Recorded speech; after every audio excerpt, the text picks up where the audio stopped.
आमदाराच्या पत्नी रोजगार हमीच्या कामावर. हा किस्सा आहे आंबेगाव मतदारसंघातील किसनराव बानखेले यांचा.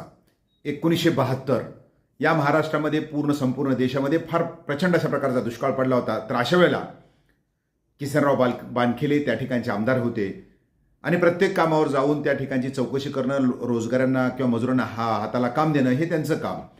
मात्र प्रत्येक रोजगार हमीचं काम हे व्यवस्थित झालं पाहिजे हाही कटाक्ष त्या ठिकाणी असायचा. तर अशाच वेळेला तिच्या वेळेला मंचर या ठिकाणी रोजगार हमीच्या कामावर गेले आणि तिथल्या असणाऱ्या मास्टर कारकुनाला सांगायला लागले की काम व्यवस्थित झालं पाहिजे. तर अशा वेळेला त्या मास्टर कारकुनाने सांगितलं की आपल्या पत्नी मथुराबाई या ठिकाणी कामाला आहेत. त्यांनी सांगितलं की तिच्याकडून सुद्धा व्यवस्थितपणे काम करून घ्या. अशा प्रकारची माणसं या देशामध्ये होती जे किसनराव बानखेले कधी कधी बसस्टँडवर त्या ठिकाणी झोपलेले आपल्या आरवणीचे 72, 80 आणि 84 असं 3 टर्म आमदार आणि 1988 ते खासदार होते.